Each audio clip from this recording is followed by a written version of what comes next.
Welcome, welcome, welcome, welcome. You are now in Ray's Juice Joint. I know everybody's looking like, what the hell is Ray doing here? Well, it's a special day. It is draft week, and I usually don't interfere with my guys, but today we got a special guest coming on. We just wait on him to pop in, but he's coming. But I'm honored to be on with my guys, Julius, Isaiah, and Elise. You know, me and Elise been doing this for almost 3 years now. And it's draft week, and I'm excited. I can't wait for our guest to get here. Give him a nice introduction when he gets here, and we just go from there, man. But how we feeling today? How you feeling today, Fair Catch crew? Uh, go ahead, Good, y'all. good. I got a new draft look, guys. So this is what I'll be rocking at the draft. I got new braids in. They're longer than I thought they'd be, but I like them. So It feels the new great. draft, I still don't know what jersey I'm wearing. There I you might go. fool people and wear Detroit stuff since I'm going to Detroit. I told you Or what you to wear. well, it's crazy because I'm going with family, right? So I'm going with family on my mom's side. So I might, and they'll get mad at me if I wear Bears gear, but I don't want my dad to be by himself, so I might wear Bears gear too. So we'll see. They can't. Nobody gets mad at Walter Payton. There's no way. At least Jazz says you look beautiful. Thank you, Jazz. Happy birthday. Isaiah, we gonna come to you last. Julius, how you feeling, big dog? I mean, I'm good, man. You know, it's obviously y'all said it's a big week. We all know this. So I don't know, man. It's gonna be interesting, man. It's a lot of anticipation. So now it's finally gonna get to that point where we finally, they can finally say his name, and then we'll see the rest. I'm more excited about the rest of the people. Like, Right. yeah, because it's like yeah. I mean, it ain't nothing wrong with Caleb, man. Like, I've gotten to the point. I heard his name so much, and people talk about him so much. I'm just like, you get that what they call it, where you just fatigue. I got Caleb Williams fatigue right now. So that's the foregone conclusion. We already know. Yeah, exactly. So, hey, Zay, you got 1 minute to tell the people about how you feeling. This week is a monumental week for the Chicago Bears. And before any of you haters screw it up, any of you cactus lovers screw it up this week, you're going to have to deal with the final boss. So it doesn't matter what you guys think out there. It matters about being great, and it's greatness on a different level this week, no matter if you like it or not. I don't care about the Packers. I don't care about the Lions. I don't care about the Vikings. They can all stop worrying. They can all start worrying about the Chicago Bears and Caleb Williams because greatness has slapped them into reality. You really think Detroit's worried about what's going to make the Bears great today, and whether you like it or not, that's not just an opinion. Detroit is not worried about fact. The Bears. They are not worried about the Chicago Bears. It is greatness among you with the Chicago Bears. Hey, whether you like it or not. I don't care if you're the Detroit Lions. I don't care if you're the Green Bay Packers. I don't care what you is. It is greatness coming among you, whether you like it or not, and you must. Whoa. Hold on. I just saw something in the comments. Give me 1 second. Let me confirm this before I do anything. Yeah. What is he talking about? Wait, no. Hold on. Hold on. What is he talking about? I think he's just got excitement or whatever. I don't think it's true. Crazy if that was. No, that's Caleb. He's a Vikings fan. Oh, okay. Yeah. Okay. So I just there's nothing out there. Caleb, you're just reaching. I'm sorry. So what just happened in the comments? A Vikings fan said that Justin Herbert was going to the Vikings. He's got delusions of grandeur. I don't think he's ever going to leave. Yeah, he obviously didn't watch the video the Chargers put out with Jim Harbaugh talking about Justin Herbert. Yeah, in your dream, Caleb. Caleb, you guys are privileged to be great. It's our time now. There's a tweet I just saw. When I looked on it, the Bears, it said Chicago Bears to announce plans for new stadium and additional green and open space on Museum campus on Wednesday, April 24th. The Chicago Bears, in collaboration with city officials and stakeholders, will host a press conference on Wednesday, April 24th to announce their plans for a state-of-the-art, publicly owned, enclosed stadium, along with additional green and open space with access to the lakefront for families and fans on the museum campus. Wow. You know what's the saddest part about it is? I love that they're staying in Chicago. and that You guys thought I was playing. I told you it was greatness among you. I told you that this year that there's going to be greatness upon the Chicago Bears. I mean, we act like we didn't know this, you man. tried to argue me that they were staying in Arlington Heights, and I told you they were not. It looks like once again I was right over you. Once again. Hey, Okay, let me tell you something. The Okay. final boss make the final decision. But final boss, Not great, no final boss. real greatness is here, so you can go ahead and Yeah. take a back seat, homie. Yeah, you can take a back seat. So, I want to just make sure I get this introduction right. I've been wanting to talk to this brother for a couple years now. I've been following him for about 5-6 years with It's the Bigs and the guys over there. I've talked to him about things offline. I've asked him questions about how to, how they went about doing what they did and everything like that. But I'm gonna introduce this guy because Herb deserves it. Like, if you are a Bears fan and you listen to the press conferences and you hear a question that makes sense and it's a question that fans want to hear, it's probably coming from Herb. I coined him the voice of the people up in Hallis Hall. I've been calling him that for almost a year now. I don't think everybody appreciates it, but Herb Howard of It's the Bigs is here. He's going to help us kick off draft week. He's going to help us just get everybody in the mindset of what's going down with the Chicago Bears from his end, as he is a beat writer in the building, talking to the people, and we're going to just get to it right now. Welcome to the show, Herb. It's good to have you here, brother. Herb, you there? Is Mike muted? Oh, he can. Well, let me see if he going. Man, that was a good intro. I'm not gonna run it back, Herb. I'm not running it back. But is Mike muted? Let me see. No, he can unmute it if he wants to. Yeah. Well, he don't even have his camera on, but Yeah. I'm gonna take him off the screen until he pops up with his camera, and then we'll go from there. But yeah, I'm excited to get Herb to talk this, because like I said, he's asked Shane Waldron the questions. He's asked what's the new defensive coordinator? The question. What's his name? I can't think of his name right now. Washington. Eric Washington. Yeah, man. And I loved his interview. Wow.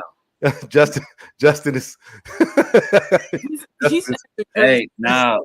Justin, relax. He's gonna be right here. He's coming. He's here. Somebody did get traded though. He's here. He's here, Justin. You don't need your money back. You don't want a refund. Herb is here. Calm down, Your Grace. Yeah, Your Grace. Yeah. This is the biggest monumental week. Zach Wilson got traded to the Broncos. Yeah, Zach Wilson got traded. Yep, I saw that earlier. Damn, the Broncos are stupid. They a 7th round. Wow. What the Broncos is lacking is they're lacking greatness. That's what they're lacking. I'm laughing at the Broncos for having to pay Russ $85 million. I'm still laughing at that. That's hilarious. Mm-hmm. That's crazy. Better than me. I'm not doing that. That's wow. That's exactly. That's so foul, bro. They had to pay Russ all that money. It's crazy. That's insane, man. Yeah. If there's a Will, there's a Wilson. There he is. There's Herb right there. All right. So I gave him a good introduction. I hope he heard the introduction and everything like that. I'm not going to run it back, but this is the voice of the people. This is Herb Howard of It's the Bigs. He's in the building with the Bears every week, all week. Here he is coming to the stage. Herb, thank you for coming on, brother. What's up, family? How y'all feeling, man? I'm sorry I came in, but then I had to step away for a quick second. My bad. No, you good, family. You good. Hey, you a busy man, man. You a busy man. Say what's up. You're gonna meet Julius and Isaiah right now. I know you know Elise already. Of course. Yeah. What's good with y'all, man? What's good, man? How you doing, man? I'm good, man. Y'all let little old me come on the show. Something must be going on this week. It must be something. It must be something. Hey, Herb, it must be something happening this week. I don't know. You know what I mean? It must be something going on this week. Hey, I tried to say, I said, man, I reached out to this man like a month and a half ago. Like, yo, I'm gonna need you to come on like one good time for us on our little old show and shit. You know what I mean? Like, I mean, he was like, nah, but on some real shit, the brother was like, nah, I got you, no problem. You know, and he's here. Most def, man. Most def. I appreciate the work y'all put in. I'm happy to be invited. And so, what's to it, man? What we got going on? let's get to it then. Let's get to it. I'm gonna put you on the big screen. You on the big screen. Let me get you on there. Hold on. Boom. There you go. Oh. There you go. All right. So Herb, let's just get it started. I wanted to just backtrack just a little bit before we move to this week, right? You know, you've been covering the Bears. How long you been covering the Bears now? Up at Hallis? This will be my fourth season. Fourth season, right? Yeah. So you've seen the ins and outs. You've seen people come, you've seen people go, right? And I don't really want to talk about who's gone or whatever. What I want to talk about is the culture change that you've seen with the Chicago Bears over the last few years with the hiring of Ryan Poles and with Matt Eberflus. Yeah, I think it's legit. I definitely think you can feel that in the building. I think you can feel it in the locker room. Like the players absolutely buy into what Coach Eberflus has been selling. I mean, even when they weren't winning, the players were still echoing a lot of his sentiments, and so I think they definitely buy in. I think you can see that by their effort on the field, those types of things. So I think that's legit. But I think from the top down as well. I think Ryan Poles brought in a certain energy, a certain way of wanting to do things, and I think that when Kevin Warren came in as the president, it added even more to that. So I think there's this expectation of excellence and of success now, whereas I kind of felt like previous, and I was only there for the very last year of Matt Nagy's tenure and Ryan Pace's tenure, but I felt like there was this hope to win, right? Not this expectation of sustained excellence. And I think that Kevin Warren has certainly brought that, but I think that Ryan Poles and Matt Eberflus were well on their way to laying a good foundation for that. Now, whether that translates into sustained success and consistent winning, only time will tell, but I definitely think that you can feel that shift in the culture. Yeah, outstanding. This is the Faircast show, Herb. I'm just here because you here. Honestly, I wanted to come on with you, and it is draft week. I told them when I gave them their show, I said, I'll come on big stuff. I don't really talk to Bears. Right. I'm a baseball guy. I talk to White Sox and fantasy and all that shit.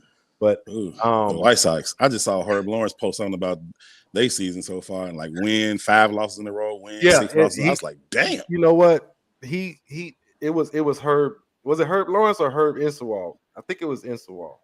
I think it was Herb because I got beef with him because he did it. And if it happens, I'm calling corporate CHGO. You're gonna hear from me if they go on a 7-game losing streak. I'm telling you right now. Yeah, but like I said, it's their show. So Julius is the moderator. He's the one that runs the show. I'm gonna step off the mic. I'm just gonna comment every now and again. But Julius, it's on you, buddy. Oh no, you could appreciate you, Ray. You know what I'm saying? Appreciate you setting it up, man. Herb, again, thank you for coming on the show. My pleasure. We appreciate you, man. A lot of us look to you. We look up to you. You know what I'm saying? I like, everything that you stand for. I like that you stand on what you say and mean what you say. So I really appreciate that, especially for somebody that looks like us, man. And you're doing great work, man. I appreciate it again, man. I'm really thankful for you to be here, man. Appreciate it. I received that and I appreciate it, man. I'm just as happy to be here. By the way, according to Vision, that's Dre. You're the real Herb. Hey, and anybody that got questions for Herb, we're gonna get to those right before we leave. I'm starring them so that we could come back and we can ask those questions in the comments if you got questions. But right now, we're just gonna keep it moving. I got you, Lisa Mo. No problem. Yeah. Okay, go ahead, Elise. You say you had a question. Go ahead. You can go first. Yeah, so I know the draft's coming up. It's obvious what we're doing at 1. But at number 9, is there a chance, like, what are you hearing? Like, do we really move up for a receiver? Or, like, do we stay at 9 and just take best player available? I mean, what are we hearing? What's the intel? Yeah, I don't really see them moving up. I mean, I know that's been some talk about that being a possibility, either for Marvin Harrison or maybe even for Joe Alt.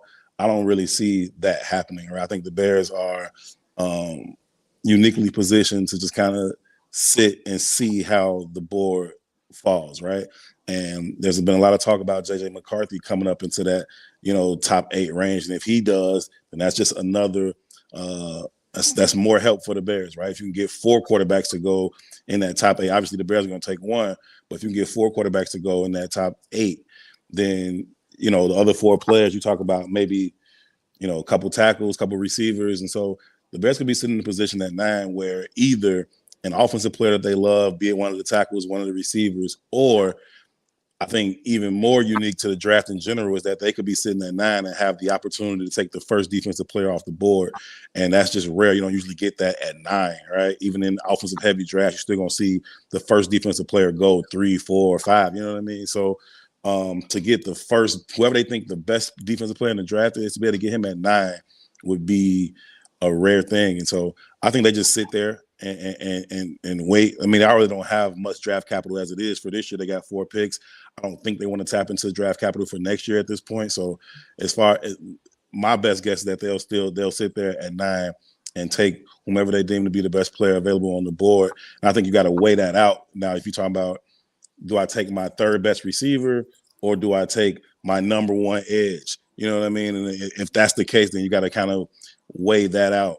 And I think they're in a good position either way. I mean, we all know about the 3 receivers at the top of the draft. And so people are talking about like Rome may be there. Most people don't think that Marvin Harrison Jr. or Malik Neighbors will be there, but maybe Rome will be there. But if that's the third best receiver versus your number 1 edge, do you make that decision or do you go with the edge? Or if maybe one of those tackles fall, if they love Joe or they love Olu, like do you go that route? So I think they got some options for sure. And for me, I think they just kind of sit back and let the board fall how it may. Yeah. Okay. Zay? Yeah, go ahead, Isaiah. I heard. Do you kind of get this vibe from the Bears that if they potentially trade back, that they possibly could look to tackle that left tackle position, that offensive line position, considering the fact that it has been something that the Bears have struggled with over the past years, getting that line, strong on those tackle standpoint? Yeah, it's definitely a good draft, for tackles, especially at the top. Trading back, it'll just kind of depend on, how that board falls and when that rush on those tackles happen, right? Because those top 2 guys, if they go, in the top 8, then you're talking about, what's that next group of tackles that are going to be available. And then once that run starts, when somebody take one, you're going to see, the next 2 or 3 go in 4 or 5 picks. So it just depends on when that might happen. But I also say this, I don't think the Bears have as much a problem with Braxton Jones as the outside world seems to. Is he an elite tackle? No, maybe he never will be, or maybe he will. But you talk about just a couple short years ago, he was playing at Southern Utah. Like that's a huge jump. And then to come and then make, to be a full-time left tackle as a starter in 2 years, like that's a significant jump. And I think he's still improving his body, certainly still improving his technique. So I think they like his traits. They like his length, his athletic ability to get on the outside and get outside and do some things. So I don't think they're as down on him. I don't think they view that as something that they absolutely must change. Now, if they can find a way to upgrade it, I'm sure, they would explore that option and wouldn't have no problem with it. But I don't view left tackle, and I don't think the Bears view their left tackle as something that they have to replace this year. That's big time, because a lot of times people look at the grade outs at the end of the year, and Braxton Jones surprisingly graded well at the end of the year. Like he wasn't like on the bottom half of the NFL in left tackles. So it's always been a thing where like you said, I didn't see it. I didn't see them, saying left tackle is a priority. Like for me, we got other needs outside of that, in my opinion. Go ahead. I'm sorry. Yeah, I think that, once Ryan Poles decided that he was going to keep that number 1 pick, I asked him about this on the owners' meetings in Orlando, if he was comfortable with just having 4. And, he was like, listen, would I like to have more? Yeah. But he's like, if we go into the weekend and all we got is 4, I'm cool with that. I think that's where they've put themselves in the process. And if they had more, then they could address more needs or more, almost luxuries to say, okay, we can upgrade. We okay right here, but we're not great, so we can upgrade that. But when you don't have that many assets, you got to attack your absolute needs. And I think they still have a few of those where they'd probably be, better served to fill those needs as opposed to trying to replace something that's okay but not great. Well, I got another question, and then we'll go back to Julius, Elise, and then Isaiah again. I do have a question. It's about Kevin Warren. You spoke about him a minute ago. There's been a lot of, I run a lot of spaces. I'm in a lot of spaces on Twitter, so on and so forth. And the talk is Kevin Warren is not involved with football decisions. When you talk to this man or when you're around this man, do you feel he's just disconnected from it, or is he in the meetings? Yeah, he's absolutely not disconnected from it. Him and Ryan Poles work together a lot. And at the end of the day, these are Ryan Poles' decisions, right? The Kevin Warren is the president of the Chicago Bears, right? That's not necessarily, just the football side of it. And so these are Ryan Poles' decisions, but he absolutely, uses Kevin Warren as a sounding board. Their offices are right next to each other. You see them together often. So no, he's not disconnected in any way. He can run down that roster 1 through 53. He understands what it is that they have, what it is that they're trying to do. So no, I wouldn't use the term disconnected for Kevin Warren at all. I will say that it's Ryan Poles' decision at the end of the day, but there's a lot of collaboration and talking that goes on between the two of those guys. Yeah, that's what I thought. So I'm glad you confirmed, and I'm glad that people can hear exactly what you just said and can stop these crazy talking points they be having. It'd be insane. I mean, you can listen to him talk. I mean, he talks about it all the time. Like that's the problem with like Twitter and all this stuff. Like people can hear you, but they don't listen very well. Well, they can read what you put out, but they don't comprehend very well. So it's like, how did you get that from what I said? Like, you know what I mean? So at some point you be like, okay, whatever. You know what I'm saying? So yeah, if you listen to Kevin Warren, then I don't know how you could conclude that he's not, or that he's disconnected from the football operations. Yeah, I was saying that. I said that a while ago, about a month ago. We was talking about it. It was like, oh, well, George said this in his press conference. I said, well, maybe he told you that so that nobody would ask him questions in the first year, and he can get his feet on the ground running, and then he'll eventually slide right on in and become what he is now. Now, George will tell you he's disconnected. George will be like, yeah, I don't know. Yeah. You know what I mean? Like he. I can tell George is like, yo, I'm going to the golf course. And that's cool. That's cool. Like we've been waiting for him to get a little bit further away from the football operations and all that too. So now you put people in place to do those things. You let them go to work. I think that's great leadership. Surround yourself with smart people. Let them go to work, and you look like a genius. So I don't knock George for saying like, I know, but I don't really know. You know what I mean? They talked about signing Keenan Allen, and he was like, yeah, I don't really know. He's like, because somebody asked him, did Ryan come ask him if he could sign Keenan Allen? He's like, nah, he ain't come ask me nothing. He was like, wait, he needed $23 million from you. He had to say, he was like, well, he told me he needed $23 million, but he ain't had to come ask me. Like, so George can be a little bit disconnected, but Kevin, no. George, that's funny. That dude is funny, man. At least I'm going. Oh, okay, my bad. No, so I guess my question would be what was your vibe, or what was your first impression of Shane Waldron when you first heard him spoke for the first time? I think it was solid. I mean, I think most coaches gonna win the press conference. I think it's rare to see a coach, not win an introductory press conference or not be able to articulate his plan at least. Right? Everybody got a plan till you get punched in the mouth. So the real evaluation will come how he makes mid-game adjustments, how he makes week-to-week adjustments. How is he in terms of developing, some of these younger players on this roster? How does he use some of these younger players on the roster who may not have found a specific role or specific niche in the offense just yet? So I think, the real evaluation on him as a coach is, still, down the road. I don't think that, evaluating him off the press conference it was fine. It was cool, right? He came out. He's like, this is what I have done. This is how much football I know. This is what I intend to do. Cool. Sounds good to me, brother. Let's see it. So I thought, as most coaches, I thought he was fine in his press conference. It's on you, Zay. Yeah, go ahead. Yeah, considering the fact that all the OCs that the Bears have had, when you look at a guy like Shane Waldron, is there anything that maybe stood out to you that you didn't see from out of those press conferences, that you didn't hear from maybe the previous guys we've had?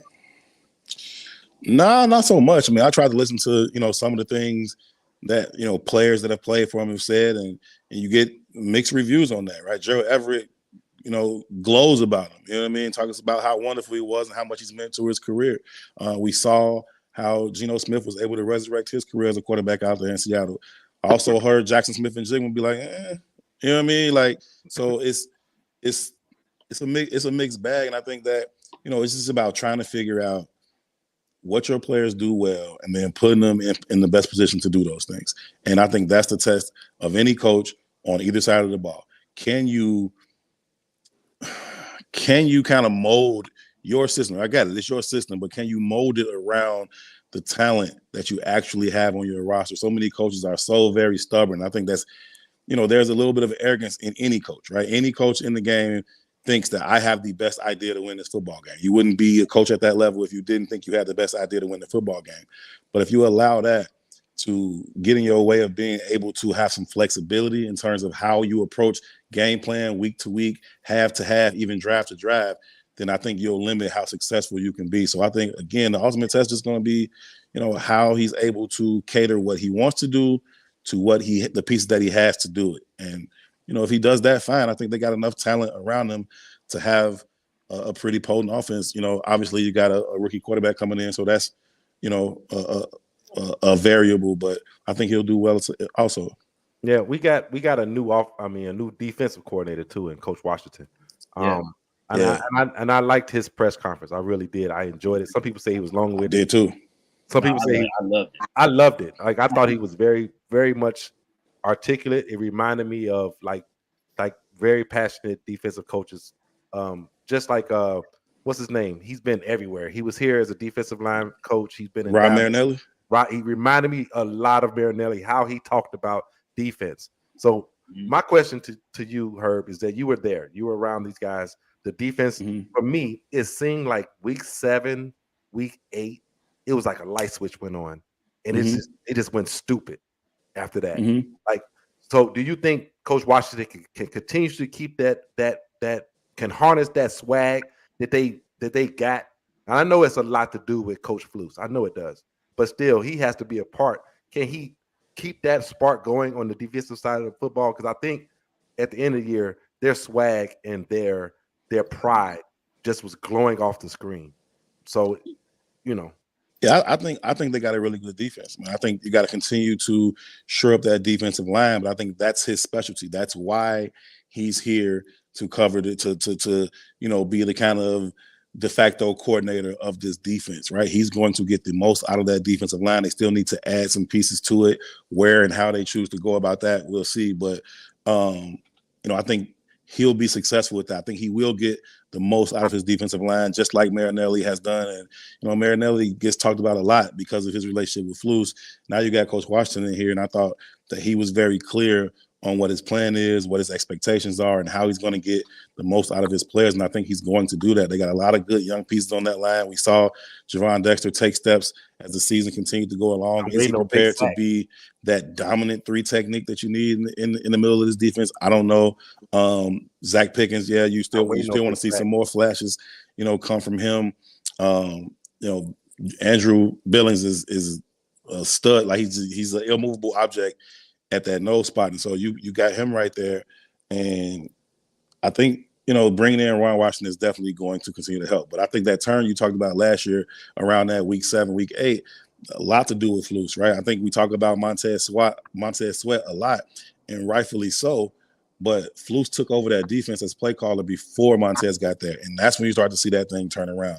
Now you bring in an elite talent like Montez. Of course, that multiplies everybody's game. Everybody started to play better. Justin Jones started to play better. Javon Dexter started to play better. DeMarcus Walker started to play better when Montez got there. But I also think a lot had to do with Flus taking over as play caller and then flipping the way that they were calling that defense. They were calling it backwards the first part of the season, in my opinion. They were putting the onus on the front 4 to get there, and that was the weakest link of their defense. Coming into the season, the strength of that defense was going to be on the back end, right? The back end was going to be the back 7 was going to be the strength of that defense coming into the season. And so for me, that should have been who they put the onus on early. Say, lead them back there in coverage. Y'all should be able to hold up in single high or in zero, and send an extra person to help out the front 4. Y'all weren't sending that extra person, so y'all weren't getting no pressure. Therefore, y'all weren't getting no turnovers. Y'all weren't getting off the field.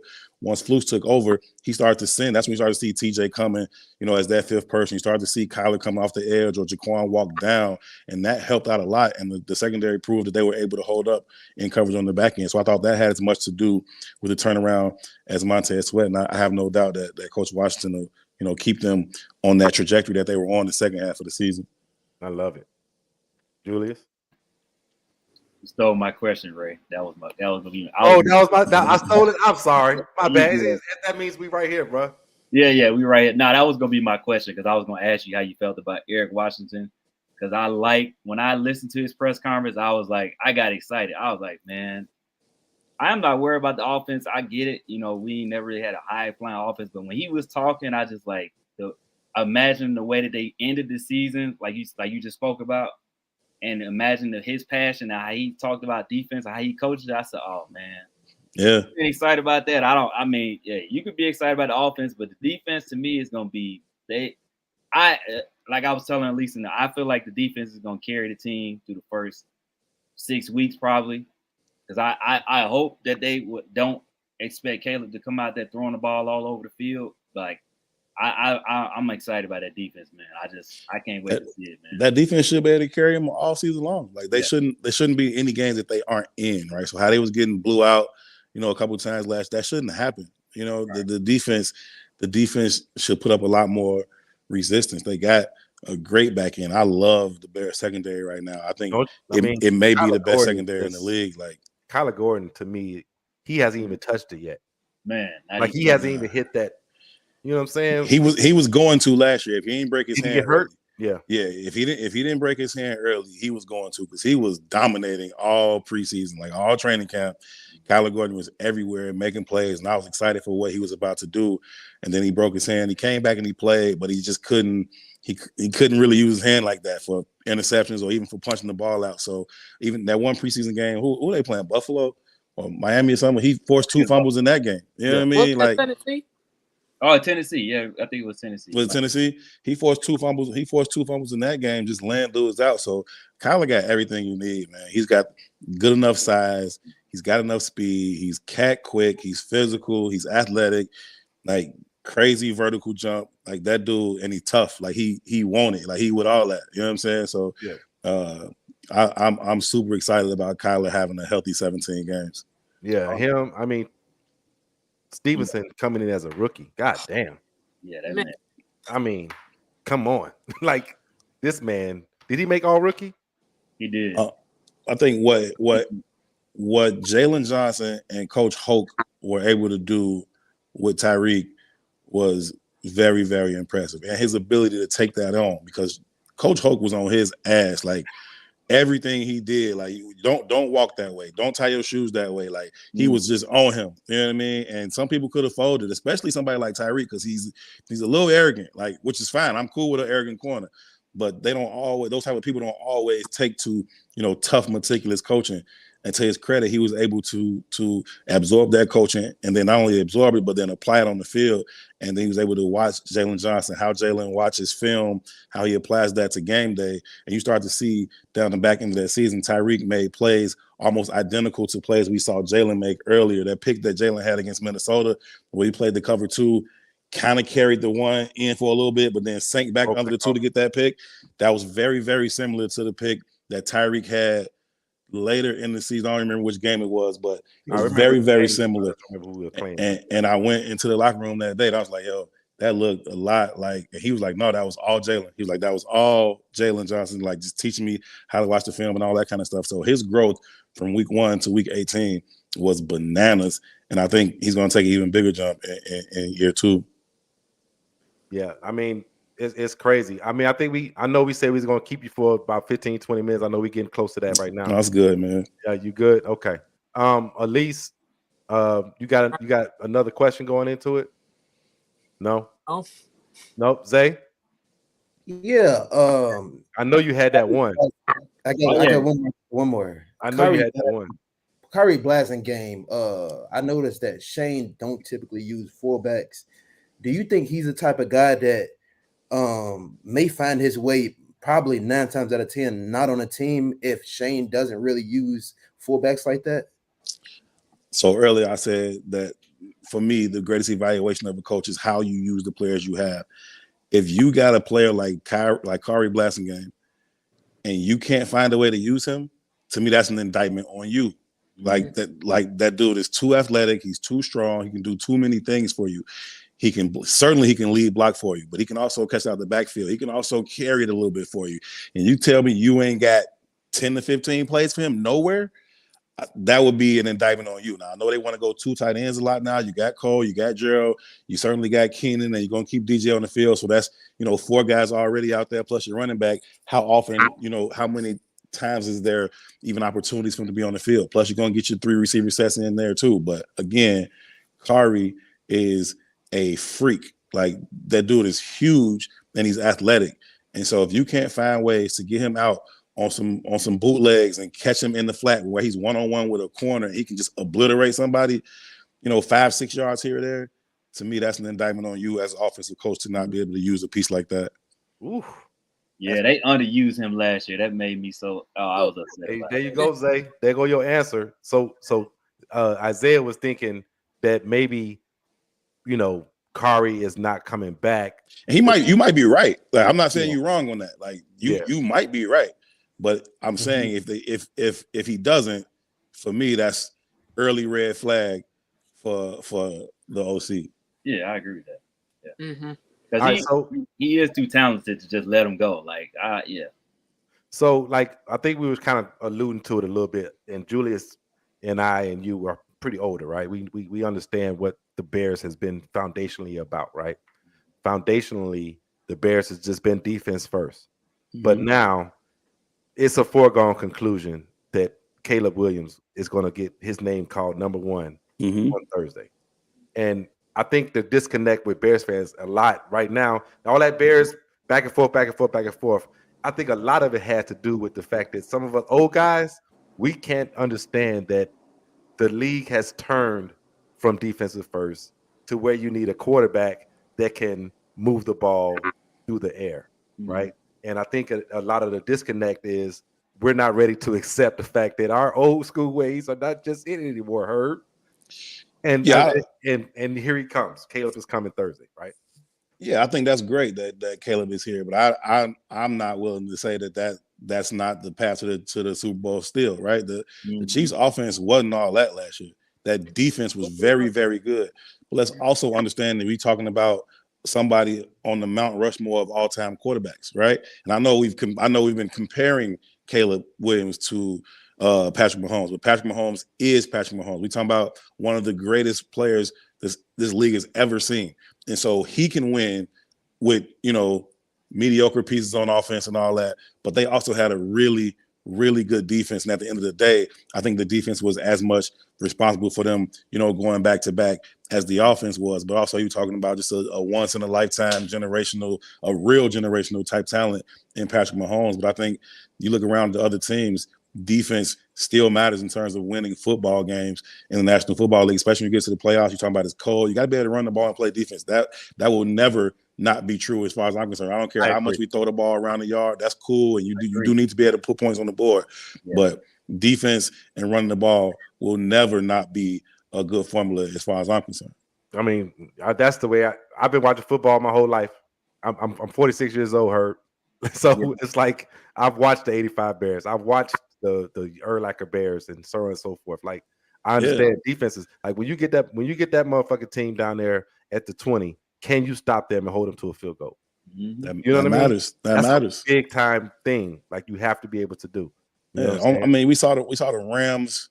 We saw the Rams win the Super Bowl, like on the greatest show on turf. Other than that, ain't nobody really won the Super Bowl with no defense. You know what I mean? No, the Colts won, but they couldn't move the ball against the Bears defense in that Super Bowl. They needed some turnovers, some takeaways, and that's what they got. Kelvin Hayden got that pick six and sealed that game. You know what I mean? Like you can't just throw the ball around like, oh, we're gonna go to the Super Bowl like that with no defense. You need a defense. Even that Rams team, they defense had to step up in that playoffs, especially in the Super Bowl, because the Titans would have blew them out the building. Peyton Manning's Broncos. Same thing. Yeah. You know what I mean? You had to have a defense. So, like, I just think that the Patriots put up 1 million points and 50 touchdowns and they lost in the Super Bowl. You know what I mean? Like, it's you gotta have it. Gotta have that defense, man. Yep. So I mean, going into the draft, Herb, like, I know you're gonna be busy, but on Thursday, are you gonna be at the any draft parties or anything, or are they Nah, going to be live? I'll be at Hallis Hall. Will you be at Hallis? Yeah, there's press conferences after the first round. I think Ryan Poles is going to speak after the first round, and then the area scouts will probably speak. And I think after the third round, Ryan Poles and Eberflus are going to talk. So I'll be at Hallis for all those days to take in those press conferences. So I'll be up there during the draft. Yep. Okay. So fortunately, it won't be a long night, right? It won't. It won't be a long night. Well, you'll be done like 9:00. We'll still have to be up there. I don't think Ryan's going to speak until the first round is over, so we still kind of got to sit through it. But by that time, you just spend those hours working on what the Bears did in the top 10, and that'll be that. Yeah. So so Caleb Williams, let's just finally get to it, and then we're gonna get you up out of here. Caleb Williams. Mm-hmm. Your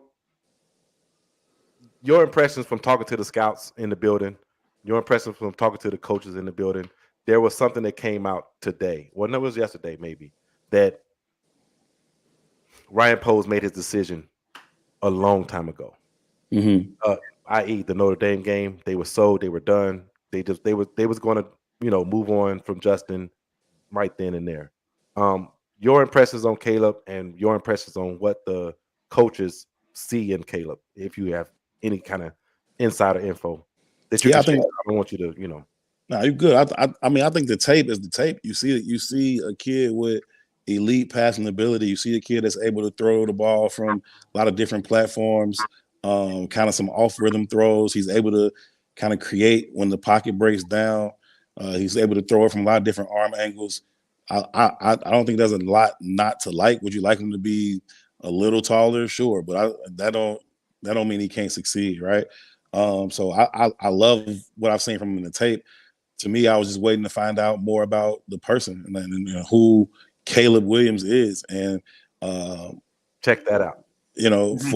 For a lot of that is what I was just kind of waiting to hear about. And I, talk to different people who've been close to him and worked around him, and I've heard a lot of good things, and I've heard some things like, but he was on the pivot yesterday. I just put it up there so you can talk about it. The pivot and the reaction. Oh yeah, he was on the pivot yesterday, and I walked away very impressed by his guest appearance on the pivot, just kind of getting to understand him and his journey and how, I knew that he's been preparing for this his whole life, but what does that actually look like? I knew he was I knew he had to be some kind of privilege just for some of the things he talked about, but I didn't know he was like, I had my own apartment in DC for the entire high school career privilege. I didn't know that. So that kind of stuff, but just like hearing him talk through the process and what it means to him and what his goals are. I wanted to win the Heisman. He checked that box. I wanted to be the number one pick. He's about to check that box in a couple of days. And so, he seems to be, singularly focused on his goals as a football player. And I think that he certainly has all the tools to succeed. And, if he's going to come in here and work hard, which he's shown, the desire and the ability to do, and he's a good teammate, I think he can absolutely reach his fullest potential, would be extremely successful here. I think, throughout this entire process, I was always pro Justin, and people, like I said earlier, they don't comprehend or listen very well. They took that to assume I had a problem with Caleb. I never had a problem with Caleb. There's nothing about him that influenced my decision to say I thought they should have went a different direction. But they made it clear what the decision was going to be, and that's fine. I think they're going to get themselves a really, really good player. And the tape showed you everything you need to see on tape. I was more curious about the person, and just sitting down, listening to him talk to 3 NFL guys for an hour plus. I walked away from that interview pretty impressed with the person that's going to be walking into Hallis Hall. I think most people walked away was like, this kid got it. Like, I like a little arrogance. And yeah, that's cool. Like our friend Asinine just said, like, his arrogance, it comes from people that are just like born after Jordan and Kobe, because we're used to that. Kobe, good Lord. Yeah, we're used to that. We're used to, especially like in this city, like that interview told me he can handle this city. That was my number one concern coming in. After that interview, I was like, he can handle Chicago. He definitely can handle Chicago. Like when they started to turn on him. You know what I'm saying? He ain't going. He got smoke for everybody. He's gonna have smoke, Right. and I think he needs that. You know what I'm saying? Unlike like just as a comparison, I didn't think Zach Wilson could handle New York. He couldn't. Yeah. He can't. Like he just could not. He's out of there now. He got traded today. He can't handle New York. Yeah. You know what I'm saying? So I think Caleb could come to Chicago and handle the scrutiny and or the accolades that he could get. You know what I'm saying? So yeah, I think he's a different kind of beast, man. Yeah, I enjoy him talking about, when he had time for, Twitter trolls and whatnot. You know what I mean? Most of the time you probably want to ignore that stuff. Even me, I try to ignore that stuff most of the time, but sometimes I be like, I got time today. Come on. We can play today. I hit you, I was like, Herb, come on. I'm like, we could play today. So I love Twitter trolls. Bro, Herb flamed some dude up one day. Herb put out a tweet one day. I saw it. Yeah, it was about 4 or 5 months ago, and I was like, "Oh shit! He just set the world on fire." Like he got time today. Nah, that was after that interview, man, and he tried to come at him. Hey, that's when you became one of my favorites. I was he always been my favorite. I said, "God damn, Herb, just scorched the earth with this." You had those people mad. I'm like, what did he? None of what he said was wrong, but y'all mad, and then people turn on you, and I'm like, and then to see like not a lot of people that I figured would have your back, and I was like, you know what, man, I like her, but he said I don't need none of y'all. I said what I said. I'm gonna stand on it 100%. I don't have no problem being, by myself over here and 99 other people over there saying something else. Okay, y'all. Me every day. I don't have no problem with that. So that was all cool, and whatever. Just like I said, sometimes you got time, and most of the time you don't. Yeah. Go ahead, Julius. I was gonna ask you about the stadium. They had I saw a little tweet earlier. They're gonna have a press conference on Wednesday. Have you heard anything? And what are your feelings about it? Like, you know what I'm saying? Like, do you really think that they're gonna end up downtown, or they're gonna stay by Soldier Field, or is it just one of them? Hey, what's the name? Get y'all stuff together because this is real. You know what I'm saying? You think it's smoke or whatever? I think they just put Kevin Warren in a bad position by purchasing that land before they had the tax deal done, right? And then you bring him in to close out the deal, and it's like, wait, what? This ain't done yet? Well, how am I supposed to work back from that? Y'all got me hamstrung right now. So I think that he's done everything in his power. I think he's done it as good as you could do it to kind of create some leverage where there was none. Right, because he got there and he had zero leverage in these negotiations. So he went on a statewide tour. We might go here, we might go there, we might go over to East Indiana, like or West Indiana, like all of that stuff. He just had to do to be able to create some leverage. Now, as it goes on more and more, and as I've talked to him a couple of times, and I talked to him a couple of times down in Orlando, and we had dinner and just chopped it up. I think he actually does want to be downtown. Like, I think he does love downtown Chicago. I don't think he's lying about that part of it. But you still got to deal with the fact that y'all spent $190 million or whatever on this plot of land in Arlington Heights. And the Bears ain't real estate agents. So this idea, they just bought it to flip it. Bullshit. They bought it to build a stadium and play football games there and host Final Fours and host college football playoffs and concerts and everything else. So ultimately, I think that's what's going to happen. It just depends on, whether or not he's been able to create enough leverage in these negotiations for Arlington Heights to come around and say, all right, cool, we can meet y'all somewhere, in the middle. And he's, I've asked him a lot about those negotiations and his style of negotiating. And he's like, I want everybody to, walk away feeling happy. Nobody feeling like they got robbed. And I think he's sincere in that. But I do think that some of this stuff is just about garnering some leverage in negotiations. I don't know that they walk away from such a huge purchase and just say, "Oh, we'll figure out a way to flip it, or we'll sell it to somebody else." Like, I don't know if that's going to happen. And so, plus you still got the logistical nightmare that is building a stadium on the lakefront. Right? Y'all know how it is getting in and out of Soldier Field on game day. Super hectic. It's only one way to get in. The water's to your east. The museum is to your you can't unless they're gonna move the lake. They can't solve that logistical nightmare. So that remains an issue. and Kevin Warren was a part of building what is my favorite stadium in the league. That U.S. Bank Stadium in Minnesota is phenomenal. Not only in the way they were able to put it downtown and where it's placed, but the way it looks, the acoustics on the inside, the sight lines from the inside, that state, the natural light they're able to get into that place. Like, they did a phenomenal job on that. And so, I don't see him doing some, half-ass thing just to, stay when they got a whole open plot of land, they can create whatever they want to create. I think ultimately that's probably what's going to happen. Yeah, I'm with you. I want them to stay downtown, but then I understand the whole thing of like they want to do big things. They want to make money outside of football, and you do that by having an accessible stadium with multiple venue. You know what I'm saying? Like that they own. That they own. You know what I'm saying? They ain't got to worry about the park. Freaking, they ain't got to worry about fire games. Taylor Swift come in and Beyonce fucking all that. They could do that still. You know what I'm saying? But I just think that they wanted to make that move. Regardless, and I think it's gonna be dope. Like I'm a Chicago homer. I love Chicago. I want everything to be downtown or whatever. But look at Dallas. Dallas ain't in Dallas. They in Arlington. You know what I'm saying? The Jets and the Giants don't even play in the same state. Right. Nope. They play in Jersey. You know what I mean? Like, they play in a whole different state. So, like, everybody like, ain't nobody gonna drive to Arlington. Yes, they are. Everybody's gonna drive. Everybody's gonna drive to Arlington, and the train goes there too. So, like, everybody's gonna go. It's gonna sell out every week. Like even people out in Northwest Indiana can get on a train and go to Arlington. I'm sorry. They're gonna go. People drive from Arlington to Soldier Field. People gonna do the opposite too. So that first game going without that traffic, as bad as it is getting Soldier Field, they ain't gonna think about Soldier Field twice. They can be like, no thanks. That traffic situation is terrible. Yeah, so I mean, it's just it is what it is. Let me get a couple of these questions that was in the comments, and I'm get you up out of here.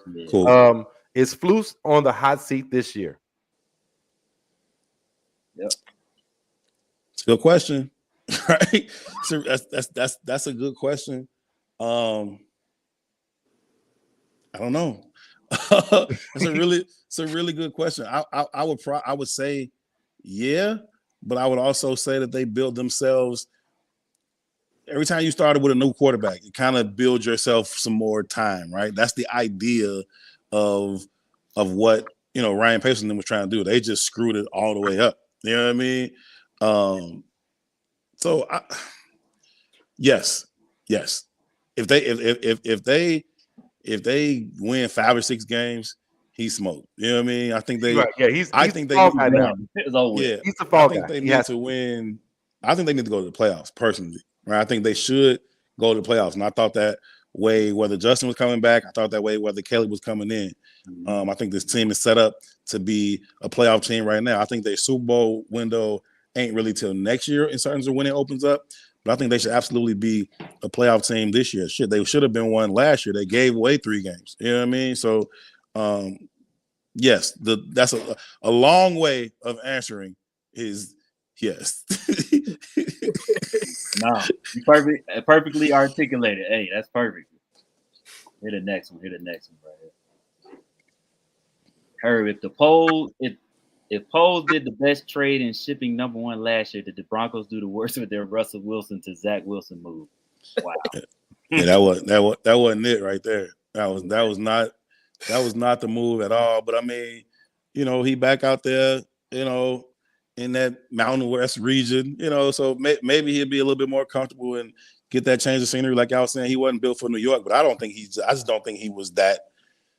I don't think he's that dude, like as a player. You know what I mean? The arm talent is crazy, right? But y'all went crazy off his pro day. Like y'all didn't see his tape for X amount of years. Like he's cool, right? No problem. But like this idea that he was the second best player in the draft, that was always fugazi. Like that didn't make no sense from the moment they did it. But they saw him roll out to his left and throw the ball 70 yards back across the field against nobody on a pro day. And it was like, yes. I was like, that's nuts. You know what I mean? So yeah, but sometimes people double down on their mistakes, and so maybe the Broncos are doing it again with him. But he does have arm talent, getting him up in that thin air. may allow him to kind of use some of that arm talent. But I'm with you, Burley. Some more shout out to you too, bro. That's a little perplexing. That's absurd because they're still paying Russ $85 million. So jokes on them, I guess. He so Berlissimo wants to know if you coming to the London game and can y'all have a Guinness or two together? Yeah, I'm coming. I don't know about having no Guinness, man. That dark beer, I don't like that stuff, man. You know what I mean? But we could link up. Although I have had a couple what they call them, Irish car bombs, whatever, where you drop the like Jameson shot in the Guinness and drink the whole thing like that. Yeah, I've done that once. So I mean, maybe, but we could definitely link up and have a drink or two. Yeah, it's my man. Berlissimo, yeah. Yeah, he mad cool, man. But yeah, for sure. That's really about it, man. Unless y'all. Hey, yeah, now I wanted to just let you know, man, how much I appreciate you coming to the Juke Joint. We're trying to build our brand and grow it. And I've talked to you offline about doing other stuff and how to do it. And I just said, you know what? I got enough people that I know that I can do it internally, and we're doing it. You know what I'm saying? Off of the strength of the other stuff we talked about. Yeah. And I just think that people like you and other brothers and sisters that come on and help, and people that are willing to give their time to smaller people. So some people be like, you're too small for me. Like that's fucked up. You know what I mean? Like don't forget where you come from. You know what I mean? Like I really had somebody tell me, I'm not coming on your show. You don't get enough views. Wow. Yeah, I mean that's a problem in our society in general, right? We look at everybody up or down, and I always look at everybody left and right. Like I don't view I don't, you know what I mean? I'm the same dude I was 4 years ago. I gained a little weight, but other than that, I'm the same dude. You know what I'm saying? So I get a little bit more access to some of the Bears operations than most people, and I'm grateful for that. But I don't take that to mean nothing about me in comparison to any other person. So I get weary about people like that all the time, even when they do in the reverse. Like even when you're around people and they see, whoever they deem to be some superstar, and they're like, oh shit, they go so-and-so, and ooh, it's like, as soon as I see you put somebody else up here, that also lets me know that you put somebody down here. Mm-hmm. And to me, like at the end of the day, everybody is the same, man. I got a ton of respect for all those guys to get to cover in terms of the Bears and the NFL. But other than them being exceptionally great football players, they just people, man. You know what I mean? So I think we need to treat everybody like that, man. Everybody is a Bears fan. Everybody love the game. I get a little bit more access than most people, and I'm grateful for that. But I don't take that to mean shit about me in comparison to another person. Yeah, that's why I love JJ. JJ is, you could tell I'm me. You know what I mean? Yeah. Like that's why I love that kid. That kid is special. And I'm glad he got his money. Yeah. I know you was glad to see him at that interview when he got his money. I love Jalen Johnson, man. That dude is so dope, man. And he's just a regular cat that works real hard at the game. And just keep it a buck. He finna get on my nerve with his outfits now. And I know, like now that he got even a little bit more bread to play with, I know he finna get on my nerves with these outfits. But Jalen Johnson that's my dude. I got nothing but love and respect for Jalen Johnson. He gonna have that C on his chest this year. Yeah, and he should. And he probably should have had it last year. He ain't changed. Like he ain't changed. Not since I met him. I think I showed up his second year. He ain't changed really. In terms of how he approached the game, in terms of how he is in the locker room. Like he's either you a leader or you ain't. You don't do that. You don't do that because I'm this year in the league, or I had this many picks last year. Either you like that or you're not. And it's okay if you're not, right? Some dudes be absolute killers, but they not really that kind of leader. And he's not a rah-rah guy, but he just do it by example. He say what needs to be said, and guys follow him, right? You can see his leadership skills in the way, Tyreek responds to him, the way Jalen Jones responds to him, Jaquan, Kyler, like all them dudes, Josh Blackwell, like they all like look to him like that. So yeah, he's just a solid dude all the way around, for real. Love it. I love it. Hey, I'm gonna get you up out of here, Herb. Thank you once again. Thank you for coming on. We appreciate you taking some time out your day. Enjoy everything. Enjoy the everything. I'll be listening for your voice. Your voice is distinctive. Like everybody knows that's Herb. That's Herb. Ask that question. You know what I'm saying? It's exciting that it's back, man. I'm happy to get back up there tomorrow for pre-draft press conference. Ryan and Ian gonna speak, and should be cool.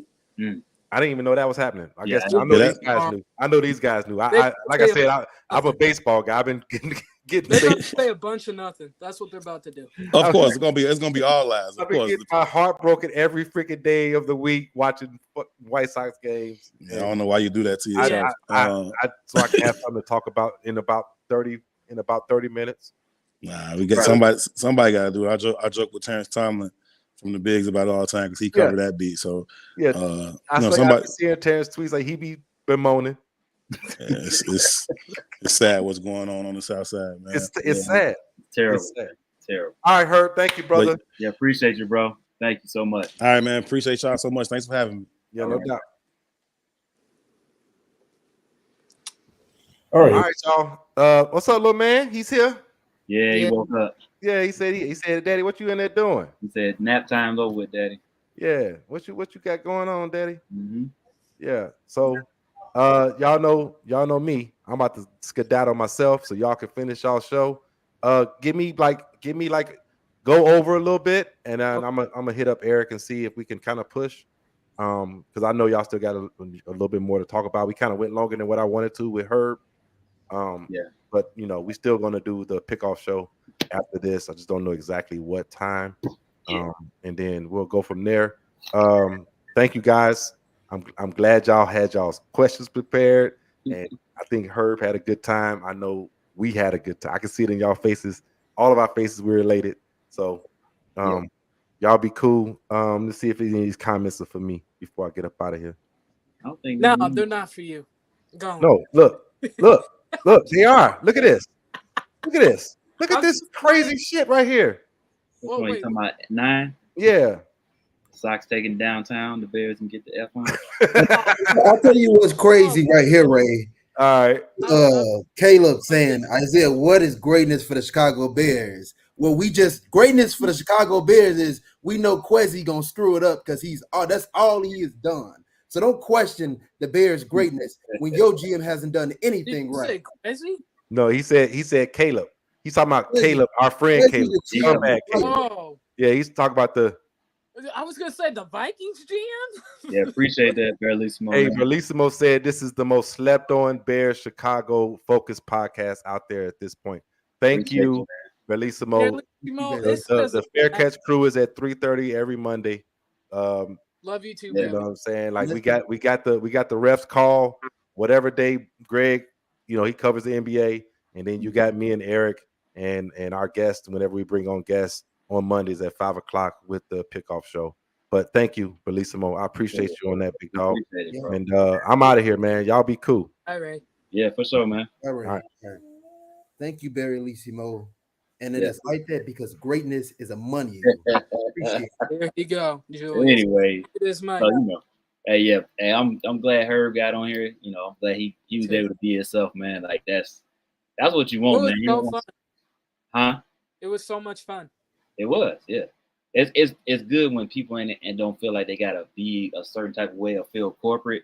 Like that's what I like. You know what I'm saying? I wanted him to be comfortable, and he was comfortable. So yeah, we had a good time. It was fun. Yeah. So we'll.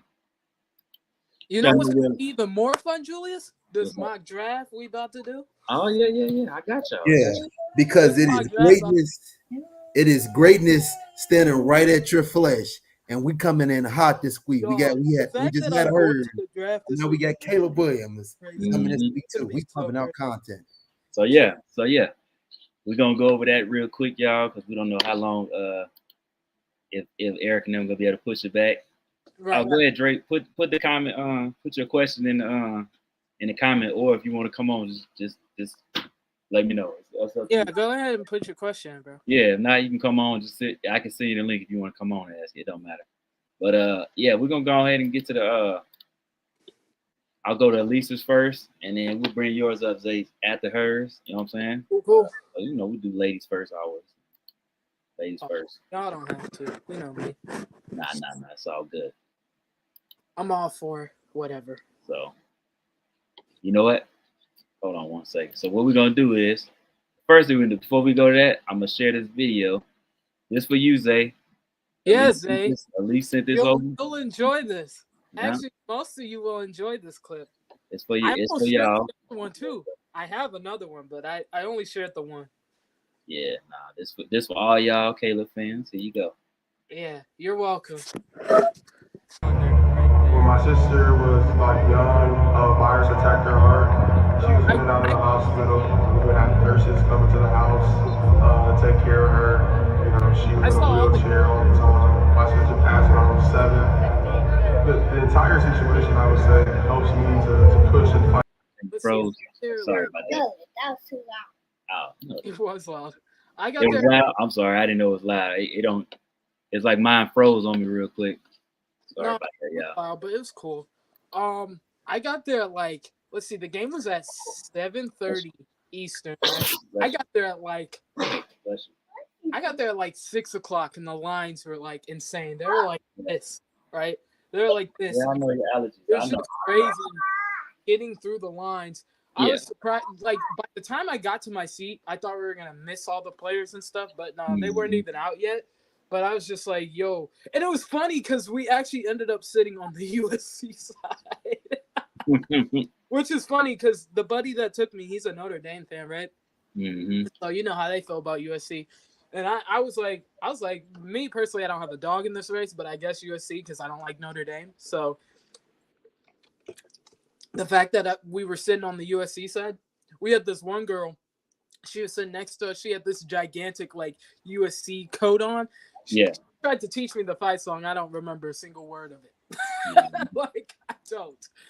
I'm like, honey, I will not remember that. I do remember the symbol though. The little peace sign is fight on. That's usually what they use. They use a little peace sign and they put like fight on. And then at the end, right? Like we were down on the field, right? And we saw this guy. This guy had like this ripped shirt or whatever, and he went up and started trolling Caleb. It was so funny, bro. That's This man hilarious. was like, I think he was a Notre Dame student. It was hilarious. So, That's funny. So yeah. So there is. but all you Elisa's- Caleb haters, you're welcome. Yeah, there's Elisa's. Y'all think okay. I hate Caleb, but nah, I don't. Never did. Oh, I'm sorry. People just assumed. See, that's the thing. People assume. Oh, here we I go. like when people assume, because then when I prove to them that they were assuming, I get the last laugh. So that's always fun. Real nice, Dre. Thank So you. yeah, here's my draft. I traded a bunch. So as you noticed, I traded number 9, but look at all the picks I got back. And so obviously number 1, I got more offers for number 1, but I didn't take them because Caleb was there. So obviously I was going to take Caleb number 1.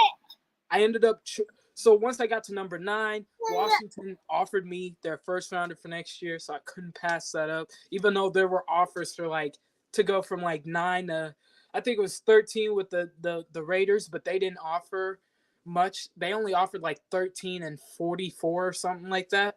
So I took Washington's offer, jumped all the way down to 36, grabbed the center and Zach Frazier. Because Jackson Powers Johnson got taken 1 pick before that, which was I was so mad. I took Ladd McConkey, the receiver from Georgia. You're welcome, Zay. I like Ladd McConkey's tape. He's actually very underrated as a route runner, in my opinion. I think he's going to be really good in the NFL. I took the tackle from Yale. I like his versatility. He could play left and right, and I think he'll be a better swing tackle than Larry Borum. Tyler Davis from Clemson has really good tape. I really, really like him a lot. I took Zach Randolph next. He's a dog from Illinois. He was a beast next to Johnny Newton. Those two were really good together. I had to get a Michigan guy in here. I took Zach Zinter, the guard, because never hurts to have guard depth, especially with Nate Davis and Tevin Jacobs can't stay healthy for a full season. And if Ryan Bass is going to be the starting center, I want some guard depth there. I took a developmental tight end 3 and Dallin Hooker from Colorado State. Holker, I mean. I really liked what I saw from him during the season, especially when he played Colorado. And I'm sorry I had to replace Trent Gill. I got the punter from Iowa and Torrey Taylor, who is a really magnificent punter. So I left the draft with 1, 2, 3, 4, 5, 6, 7, 8, 9 picks plus 3 future picks in next year's draft with a Washington first, a Buffalo third, and a Las Vegas third. So, there you go. Nice. So you went, yeah, because when you sent it to me, I was like, what happened to pick 9? But then I realized. I traded pick 9 to Washington. They gave me 36, 44, 67, a first, and then I traded because they also gave me a second, but I traded that for not a second, a third, and I traded that with Buffalo. Okay, yeah, got you. Yep, that's what's up. So I started with 4 picks, left with 9, and got 3 extra future firsts for next year. So I'll have 2 firsts, 2 seconds, 2 thirds next year. In that sense. That's what's up. Cool. Well, you know. The comp picks we'll probably get for probably Darnell Mooney and probably Ian Cunningham. So that would be an insane draft pick. Draft next year. Let us know what y'all think in the comments. You know what I'm saying? And that's Elise's. And now next we'll go to Isaiah's. His couple of little picks that he decided to do. It's about time. Oh my gosh. Look at this dude, man. Why you got sunglasses? Because greatness is staring me in the face and it's a light. What happened to the last we had? What happened to the this is what the Bears need to do. I mean, not need to do, but this is what according to PFF, I can trade back. You know, you guys know how stupid PFF is. So first pick, we obviously take Caleb Williams. Pass up on it, can't do it. This is what I think the Bears are going to do. I think they're going to pick Byron Murphy, but I think they're going to trade back and pick him. I wasn't able to do it on PFF because they're stupid, but I think they're going to trade back. With that third pick, I think they're going to take Javon Baker if he is there. Good route runner, somebody who's not similar to – I mean, I wouldn't say similar, but somebody who gives you a little bit of – I think he's decent height. And I think somebody who worked really well under Keelan Allen. Yeah. So I just think, hey, you see the draft right there at itself. A plus on Caleb Williams, B plus on Byron Murphy, and an A minus on Javon Baker. I'm surprised Baker was that low. Come on, people. Did you trade away the last pick? Right, where the last pick at? Unfortunately, because PFF and their shenanigans, they will only allow me to do 3 picks, which is I was able to do all 7. You should have done my draft simulator. Yeah. But when you're grading, you're using the high profile things. It let me trade too. It let me trade back. I got to do all 7 rounds. I'm not Coach T. I'm not closeted anything. But it allowed me to trade back and stuff. But this is the draft, folks. I mean, you see the results right there. Everything makes sense. I mean, there were other DTs that were taken ahead of Davis. Davis was kind of like the best DT left after Keith Randolph. Davis. Yeah. Yeah, the dude from Clemson, the tackle from Clemson. Tackle from Clemson. Who are you talking about? My draft. The Bellissimo was like there were other DTs I would have taken ahead of Davis from Clemson, and I was saying he was the best tackle left besides Keith Randolph, which I was surprised I was able to get both. So, yeah. I think another guy, and this is what I was talking to Herb about. Another guy. I said I had a surprise for you guys. Another guy who I think that the Bears have been eyeing really closely, and they've had a lot of conversations with, is the tight end from what's that college name? Oh my God! So you guys know that Dallas running back, that small dude, Deuce Vaughn. Deuce Vaughn. What school did he go to? Kansas State. It's a tight end from Kansas State. Sanat. You're talking about Sanat, Ben Sanat. Yeah, I think the Bears may be trying to look at. I think they take a tight end. I don't know when though. I think they'd have to trade somewhere for. Yeah, they'd have to trade somewhere. Like I said, I don't know what they're gonna do. My best guess is they actually just stick with the 4 picks and they take Caleb 1. They take best player available at 978, and I think it's what 120. I forget what the 4th pick is, but it's like 80 some. Oh yeah, yeah. I don't think they trade down from 9 unless McCarthy. Let's say McCarthy hypothetically falls to 9 and like a Mhm. team like the Broncos or the Raiders are calling you, right? Then I could see that scenario, but I don't think that happens. So I think they stay at 9 and they take the best player on their board. Yeah, whoever's left. Yeah, I agree with that. I don't think they walk out of the draft with 4 picks. I just don't. That would be nice, but I don't. I mean, it would be nice to not, but I don't know. I think they're fine. Like Herb said, I think they're fine with 4 draft picks. I think they're fine with this year. So yeah, because they'll get a lot of comp picks next year too.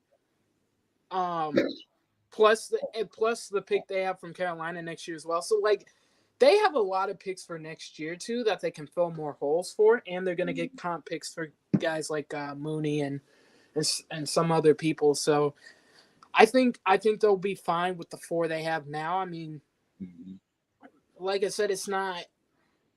It wouldn't be a bad thing if they left the draft with only 4 picks. Right. Yeah. I don't think it's the end of the world if that's what happened. Yeah, and let me say something quick. Oh, go ahead. Yeah. Sorry, Julius. Oh, you good? Go ahead. People, I don't know if this is what's the kind of the census here, but Byron Murphy he's a first round talent. He's the second best defensive tackle in the draft right now. I don't understand if it's. I don't get the thought process there. He would fit really well. Realissimo claps your behind, bro. He said anyone who wants to take Murphy around one probably wanted to take Zach Wilson at 2.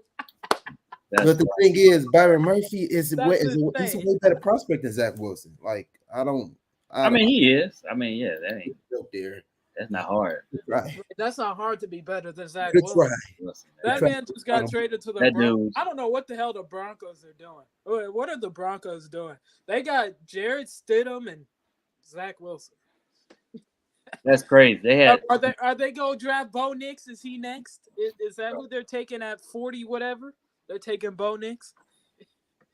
Like, that's crazy. I don't know what Denver's. And then they put out these horrendous uniforms today. I'm just like, Denver is that's a sad poverty. Yeah, Denver. I don't know what Denver's losing their mind, man. No wonder they root for the Nuggets because the Broncos are. That's sad. The Broncos are sad, and they owe Russ $85 million this year, and got to pay $2.75 million to Zach Wilson plus whatever they're paying Jared Stidham. T-Rex on. He might. Yeah, it's good, man. So what do y'all think, real quick, because we're gonna be on it too much longer, but what did y'all I know Herb talked about it a little bit. How did y'all feel after watching the interview? Like, what are y'all thoughts? We all know that of Caleb? Yeah. What do y'all think about him? I mean, I'm sure Jay, we know you've had some strong takes on him, but like, how did you really feel? Like, in all seriousness, how did you feel? Me personally, he seemed like the guy I saw when he played at Notre Dame, right? Mm-hmm. Like, I feel like there's this notion that I feel like there's this notion about Caleb that he's some sort of like just too preppy or too snobby for us, right? Like too snobby for the average person. And really, if you watch Caleb and really get to know Caleb, like the person Caleb, mm-hmm. It's like, bro, he's actually a really good person, right? And Chicago's about to get a really good player.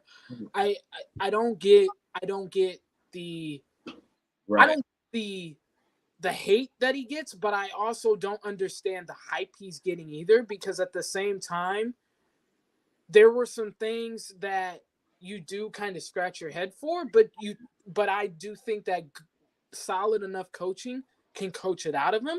Yeah. And that he'll be fine, right? Mm-hmm. I think there needs to be a balance for both. I think the haters need to relax on him a little bit, but I also think the people trying to hype him up to be something he's not need to chill too. I think you need to have a common ground.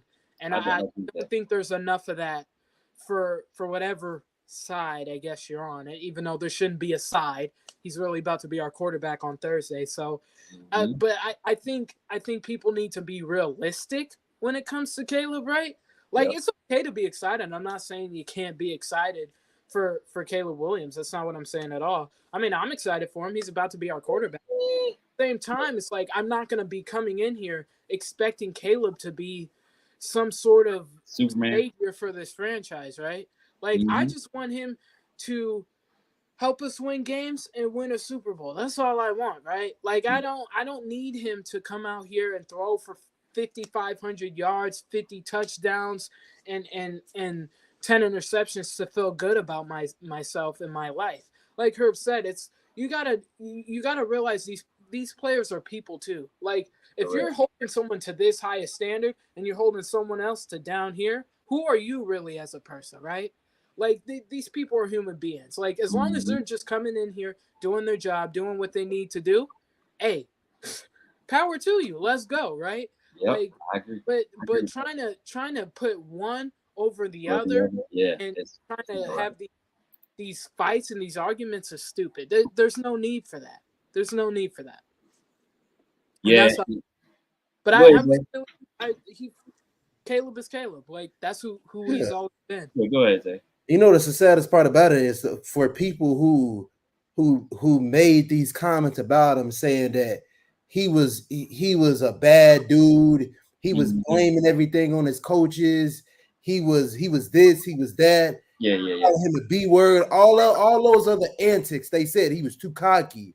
But when it came down to sitting down with the NFL players for an hour, you got to know who the person is and the man, and he showed you that he cared. So all those narratives that people then sat around and made about Caleb, saying that, oh, he did this, he did that, oh, he's a bad person, he's this, that, like, that stuff ain't cool, because y'all are the same people who made comments about him, judging his character. Now got to flip back. They be trying to tear down the black players man. are gonna take him. That ain't cool. So it is 100% fair to keep it real. But let's be honest. I don't think for me, it's not about going out there passing on 500 some yards. It's about going out there having a decent season. And what does a decent season look like? Probably 35, somewhere around there for a Bears quarterback. That's pretty freaking good. Bro, if he threw for 2,500 and we made the playoffs, that's a successful season. Yeah. I will say this. I personally feel like, due to the fact that, you know, it's a record out there. I guess, you know, pass yard for a rookie and passing touchdowns. I happen to believe that Caleb is going to break that because it's terrible. And I feel like his style warrants a little bit more security. Bears record? Right. Passing record. Oh, the Bears touchdown record. I think he'll break it. He should. It shouldn't be too hard to break. It's like 21 yards or something. Yeah, it's funny. My brother-in-law. So before I saw the video, my brother-in-law came over on Saturday, and he was asking me how I felt about it, and I was like, I don't really like the first 3 to 5 years. I don't care about his stats. I really don't. I don't either. I don't give a damn what he throw for. And at the end of the day, I don't care about his stats in totality.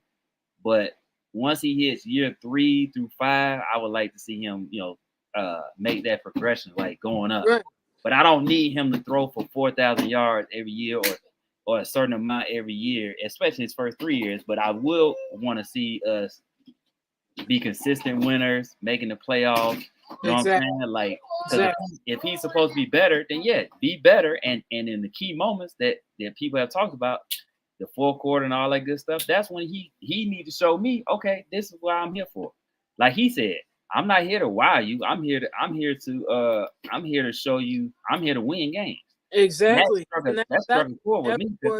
That should be everyone's mindset, but it isn't. People have agendas and narratives and other things they want to put out there. But I'm like, for me as a Bears fan, my goal is winning. Like, that's what you should want as a Bears fan. You should want the team to win football, right? That's because the ultimate goal at the end of the day is a Super Bowl. Win me games so we can win a Super Bowl in the future, right? I don't care who it is, right? I don't this constant, well, you have to pick this side, you have to do this, blah, blah, blah, the bashing of each other. I'm like, we're all Bears fans at the end of the day. Like, who cares what I want? As long as we're winning games and and we're not out here, putting ourselves in purgatory 10 years down the line, then you're not going to hear a complaint from me. Yeah. Like I said, this man could throw for 2,500 yards, and if we make the playoffs, that's a success in my book. Exactly. That is a success. Like, I saw someone say, because when I put that out on Twitter the other day, someone said that's not good enough. I'm thinking to myself, why is that not good enough? We made the playoffs, and like we got better than we did the season prior. Like, I don't need him to have these, like, I don't need him to be the savior. I don't need him to be the savior, period. Like Herb said, our defense should be able to carry us the whole season. Like, and they really should be able to. Right. I agree. Us all season. We got to get out of that mindset of having a defense carry us all the time, because there's going to be times where the defense get gassed and we need the offense to be able to. We've been stuck in that mindset way too much. But but to expect a rookie to be that is crazy, and I'm not going to do that. But even when we had an offense that wasn't, let's say, prolific, right? Mm-hmm. And we started in year 2 with Justin. The offense putting up 30 points, but the defense giving up 35. Exactly. So guess what? You gotta have complimentary football, man. So I get what people saying, and I get all the offense. Yeah, we want, man. Look here, I'll tell you right now, I'm gonna be mad as hell if our defense sucks ass. I don't give a shit about the offense. Honestly, I'm just gonna be real. I don't give. The Bears have known for having a defense. But it's not even. I don't even care about the Bears. I'm saying, bro, I don't care about a team putting up 45 points a game if our defense can't stop the nose. Do we not remember the Mark Trestman era when we were top 10 in offense, but our defense was bottom 30? Like, that shit was crazy, bro. I'm like, bro, we have this great offense, but our defense is booty. Like, it was so upsetting because I'm like, bruh, we can have a really good, solid team if our freaking defense could guard a freaking coat. And you saw that in 2022. Like, bro, we're putting up all these points, and our defense is giving up all these points. Like, there was no compliment to both. You need a compliment. You need a balance, and this is what I'm saying. Because this is why I say it, right? Because, and we talked about this offline. At the end of the day, yes, Justin definitely needs to work on some things to become a better quarterback. Yes, but at the end of the day, that man was put in some unfair positions, bro. And we all know this. I'm not saying it wasn't all. I'm not saying he didn't have his issue. I'm saying there was times where that man should not have had to be Superman, Batman, Cyborg, goddamn everybody else, and one guy to win a game. That ain't even right. I don't want Caleb to have to go through that. And that's not fair to that young man. No. I don't want that to have to be Caleb. Like, I don't need him to be Superman. I don't need him to be Batman. Like, I need it both ways, right? Like, yeah, it'll be if Caleb puts up 300 yards, cool, that's great. But I hope we win, because if he's putting up 300 yards and we're losing, I'm gonna be mad at the defense, because it's like, bro, like, Caleb's doing his part. What are you doing? See what I'm saying? Like, I need a compliment for both, right? And I'm gonna be one of those people. Let's say Caleb has a bad day, right? And he only puts up like 150 yards, and let's say he throws 2 interceptions, right? And has a fumble, right? And 1 touchdown. If we won the game, you won't hear me complain about Caleb at all. I'll be like, we won. Like, I care about the moments. I don't care about but also the moment got to have context too, because it's like if Caleb has a game-winning drive, it better not be because the defense decided to let the team score 2 touchdowns in 2 minutes and 12 seconds. Like he did and I saw too many times last year where we would win the game, but people were still complaining. Like, what are you complaining about? We just won, right? We just won a game, and you're complaining. Yep. And that's what I don't need. Bruh, if we're winning games, you're not going to hear me complain at all. I don't care how his stat line will look. Like I said, he could throw 5 interceptions. If we win the game, I'm happy. Period. Yep. I'm not even kidding you. I'm not kidding you. Like, he could have a game where he throws for 5 interceptions, and if we win, I'll be like, we just won. I'm happy. Because I care about winning. That's what I care about. I don't care about stats. Who cares about that, right? Like, I guess if you want to see people go in the Hall of Fame, then yeah, stats matter in that sense, absolutely. But at the same time, Nick Foles won a Super Bowl, and he wasn't the greatest thing since sliced bread. But he managed the game, and his defense helped him out. Complementary football, right? Like, we saw Noodle Arm Rex Grossman get to the Super Bowl because our defense was able to help him out. He wasn't the best of quarterbacks. He didn't have the strongest arms. Honestly, his mechanics were awful. I was watching highlights of him the other day. His mechanics were awful. But at the end of the day, he didn't have to do too much. Yep. As long as he didn't put them in a position to lose the game, the Bears would be fine.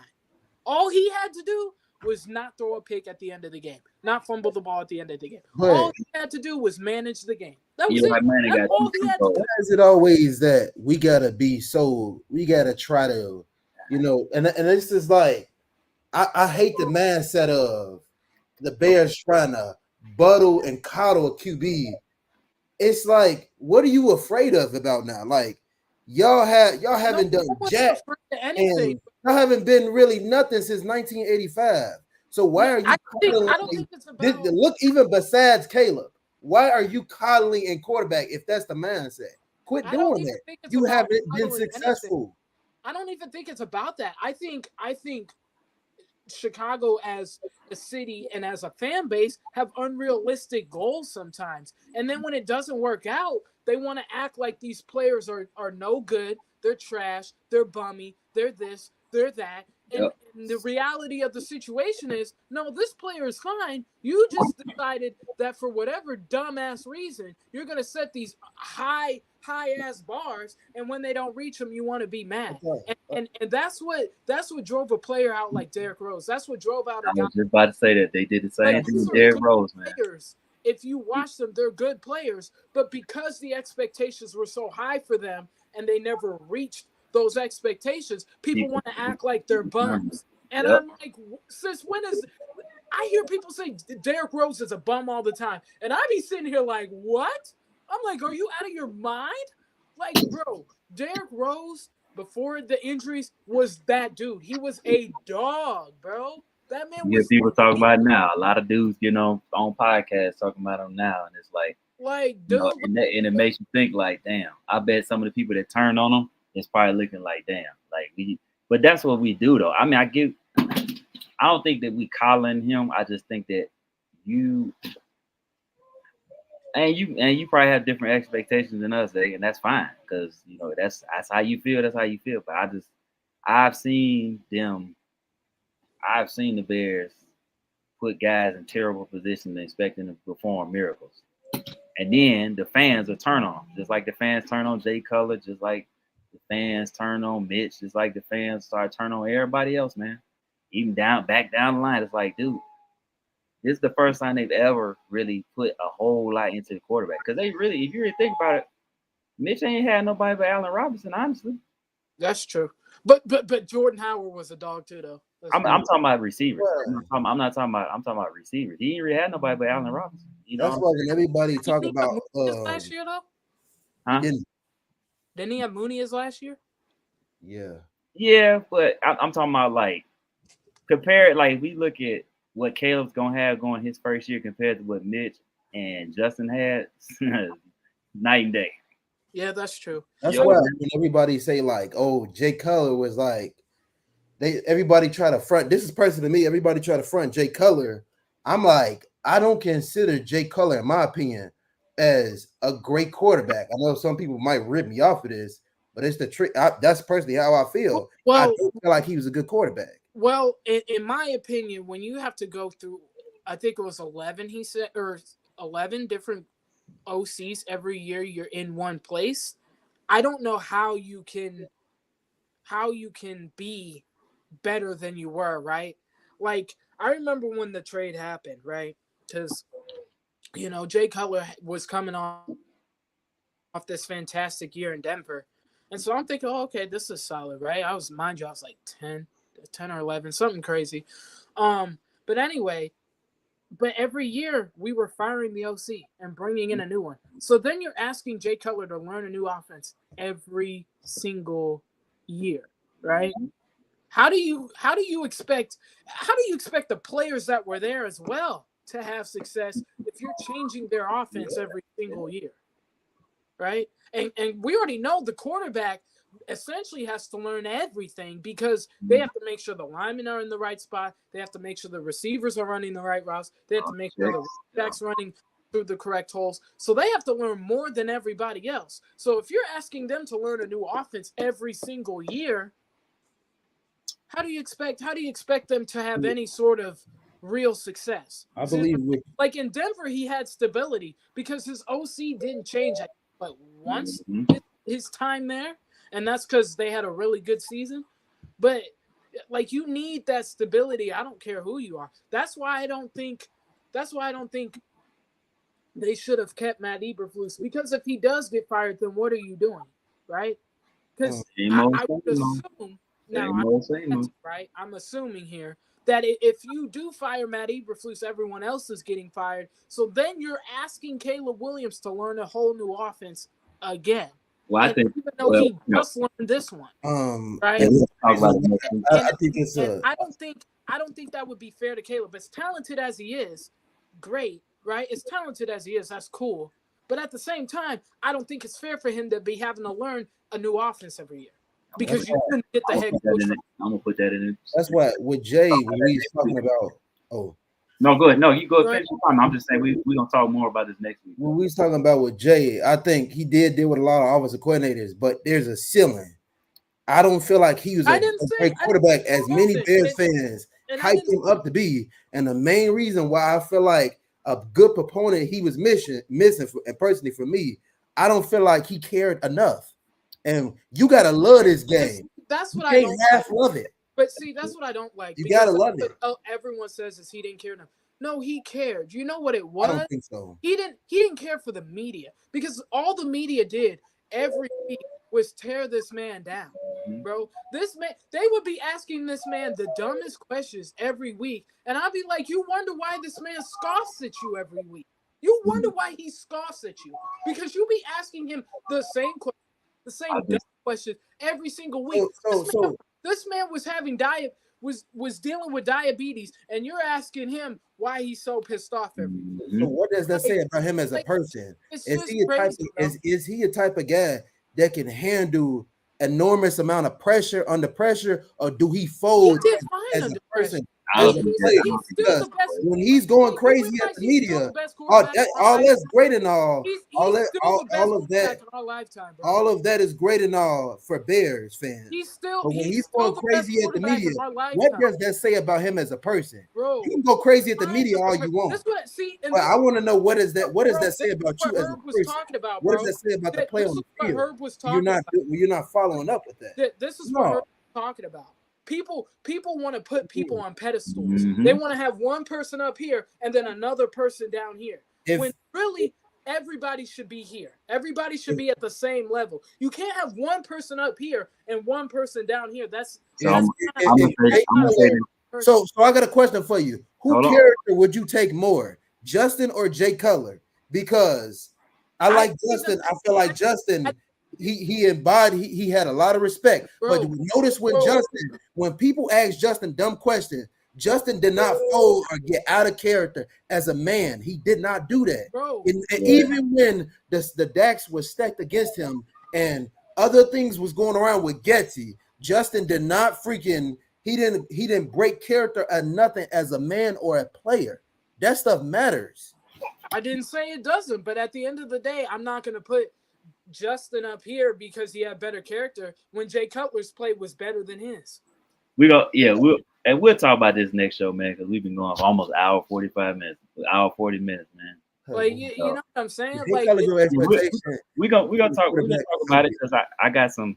I get what you saying. No, I get what you're saying, Zay.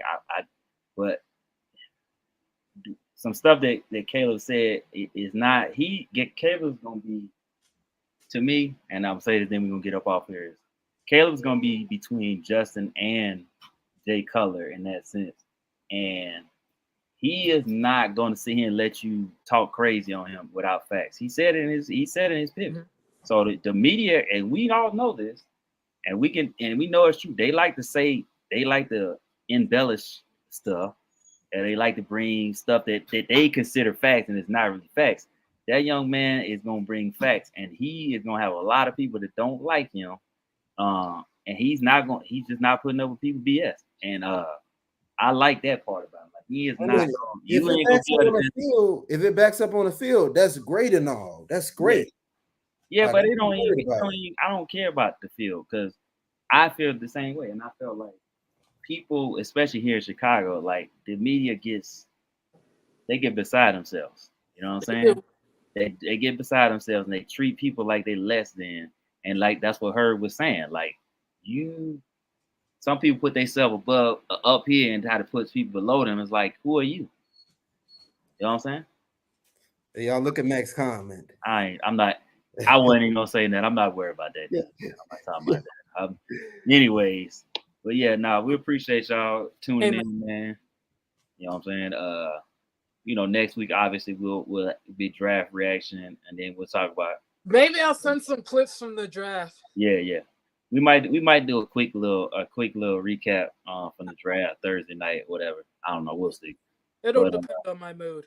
Yeah, because you know what I'm saying, because I'm not gonna jump in here without both of y'all. That don't even make no damn sense. So, but I'm sure Ray will probably do another reaction thing, so we might not have to do nothing. But anyway, so we'll do that. We'll do expectations, what we think Flus, what we think. I'm glad y'all brought that question about Flus. I think I want to expound on that a little bit more, because if let's say they get to 8 or 9 wins, what do you do then? That's something to think about, because you kind of like in the gray area. You understand what I'm saying? It depends. Do they make the playoffs with those 8 or 9 wins? You're making the playoffs for no 8 wins. No, I'm asking. I mean, you can, but I'm just saying, like, because if they don't, in my opinion, if you don't, I'll go be real. Flus would deserve at that point. I think they got about 9. I think let's say about like 9. I would say yes, probably 9, 8 or 9. We'll talk about it though. We'll talk about it next week, because I think it's a good question to talk about. So, but yeah, we appreciate y'all tuning in, man. Got a lot of people on today, man. Next week we'll be on like usual 3:30. If we decide to do something for the draft, we will. But a lot of people got their own stuff, so it's like I just felt like maybe if we did our own, I would like to do our own, but I think everybody and their mama doing their show, so right, saturation. So if we decide we might do a reaction at the end, like after round 1 or something. Yeah, we might do that, but like a show, like a live, I doubt we gonna do that, man, because too many other people, man, doing that. So, but man, we appreciate y'all. You know what I'm saying? Hey, thank y'all for tuning in. I don't know. Hey, anything else y'all want to say before we get up out? One more thing. Oh Lord. We got Caleb. We got Herb Howard on the show this week. We talking about both of them. We talking about them on the show this week. Why you got balloons? I don't know, but whoever put those balloons up there, I appreciate you. I didn't put it. Is it your birthday? No, it's not. We got Caleb and we got Herb Howard down packed this week, dropping content ready for you. Kick the cement. No. Hold on. It's a 13 now. This is a 13 show. This is Mr. Caleb Williams. Just thank me for my clip and move on. Unleash him. Kick you some